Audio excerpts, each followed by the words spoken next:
जब आप किसी को जानते हो और वो ऐसा करे ना तो तुम्हारी रातों की नींद हराम हो जाती है।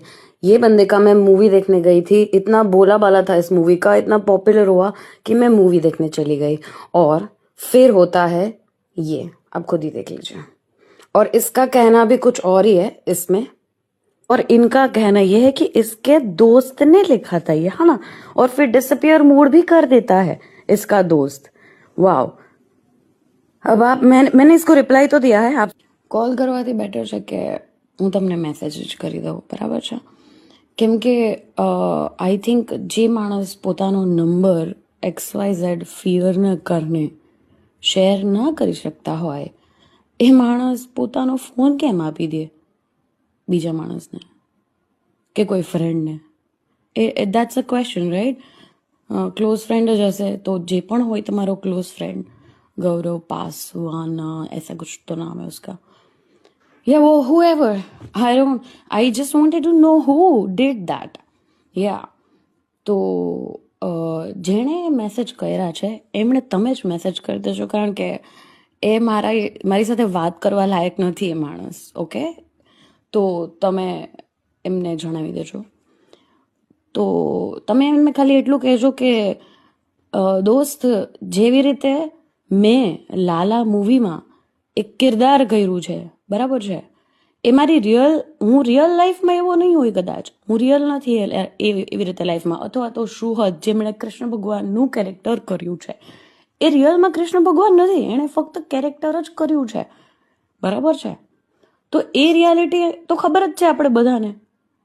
તો એને કે જેવી રીતે તું મને ઓળખે છે કે ભાઈ મૂવીમાં મેં જે કેરેક્ટર કર્યું એ તો બહુ મસ્ત, બહુ સારી રીતે મેં એક એક્ટ કર્યું છે, એવી જ રીતે નેહલ વાડોલિયા એની વેબ સિરીઝમાં એક્ટિંગ કરે છે. શું કરે છે? એક્ટિંગ.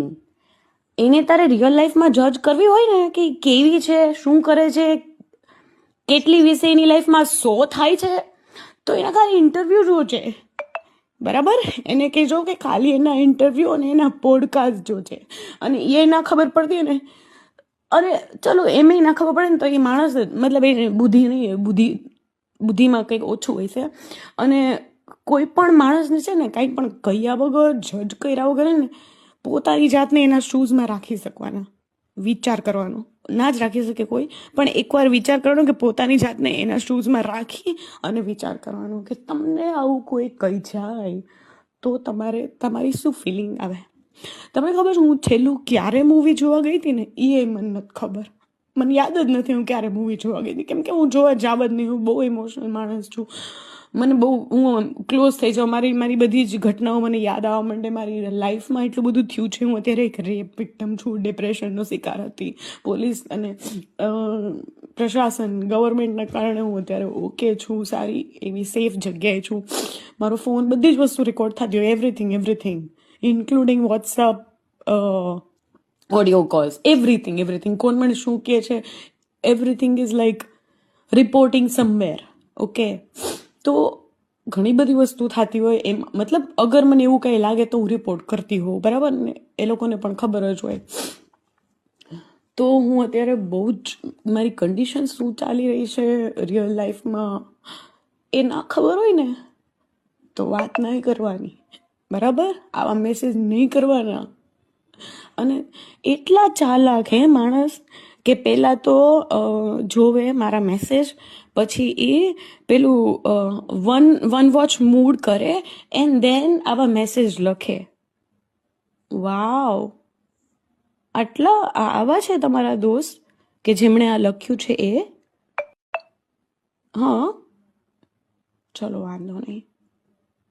જય શ્રી કૃષ્ણ. આજ પછી છે ને કોઈ પણ છોકરીને આવા મેસેજ કર્યા પહેલાં, તમે નવા નિશાળા હશો પણ કોઈ પણ છોકરીને આવા મેસેજ કર્યા પહેલાં છે ને એટલું યાદ રાખજો કે ઇટ્સ 2026. કરેલા કર્મો, ચક્ર બધું વાપસ ફરવાનું છે. જેણે આ મેસેજ કર્યો ને એને કહેજો, બરાબર?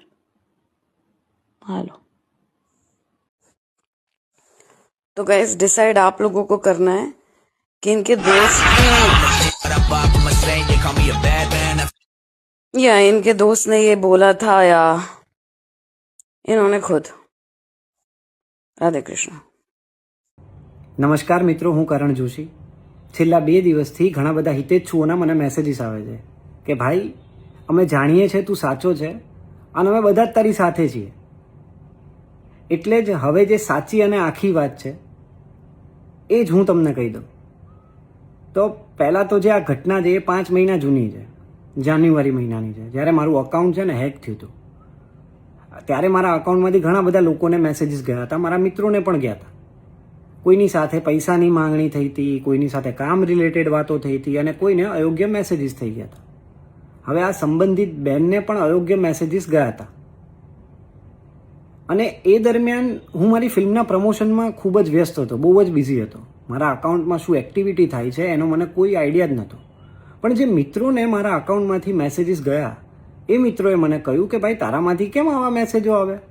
ત્યારે મને ખબર પડી, એ લોકોએ મને ઇન્ફોર્મ કર્યું ત્યારે મને ખબર પડી કે મારું અકાઉન્ટ હેક થયું છે. અને મેં ત્યારે જ એ જ સમયે તાત્કાલિક ધોરણે મારા ઇન્સ્ટાગ્રામ પેજ ઉપર આ માહિતી જાહેરમાં શેર કરી કે ભાઈ મારું અકાઉન્ટ હેક થયું છે. તો કોઈ પણ મેસેજીસ આવે, કોઈ પણ પૈસાની વાત હોય, કામ રિલેટેડ વાત હોય તો એ રિસ્પોન્ડ ના કરવો જ્યાં સુધી હું રિકવર ના કરું ત્યાં સુધી. હવે આ સંબંધિત બહેને પણ સ્પષ્ટ રીતે કહી દીધું હતું ત્યારે કે આ જે મામલો થયો એમાં મારી કોઈ વ્યક્તિગત સંડોવણી હતી જ નહીં. આ જે થયું છે એ હેકિંગના કારણે જ થયું છે. ત્યારે જ બધી ચોખવટ થઈ ગઈ હતી, ક્લિયર કટ ત્યારે જ બધું થઈ ગયું હતું. પણ હવે એ 5 મહિના જૂની ઘટનાને ફરી જે અલગ અલગ રીતે રજૂ કરવામાં આવી રહી છે તો એ હકીકત નથી. સત્ય જે પહેલાં હતું સત્ય એ જ છે, સત્ય બદલાતું નથી ક્યારેય. અને મારું ખાલી કહેવું એટલું જ છે કે કોઈ પણ ઓપિનિયન બનાવતા પહેલાં હકીકત શું છે ને પહેલાં જાણી લો. ઇન્સ્ટાગ્રામને કાયદો સમજીને ફાયદો ઉઠાવવામાં આવતો હોય ને એવું બધું મને અત્યારે લાગી રહ્યું છે. આ ના થવું જોઈએ, આ ખોટું છે. અને દરેક સ્ત્રી સન્માનને પાત્ર છે, દરેક સ્ત્રીનો આદર કરવો એ આપણા બધાના સંસ્કારનો ભાગ છે. મને સાચું શું છે ને એના ઉપર વિશ્વાસ છે બસ. અને આ વિડીયો બનાવવાનો માત્ર હેતુ એટલો જ છે કે તમારા બધા સુધી સાચું પહોંચે.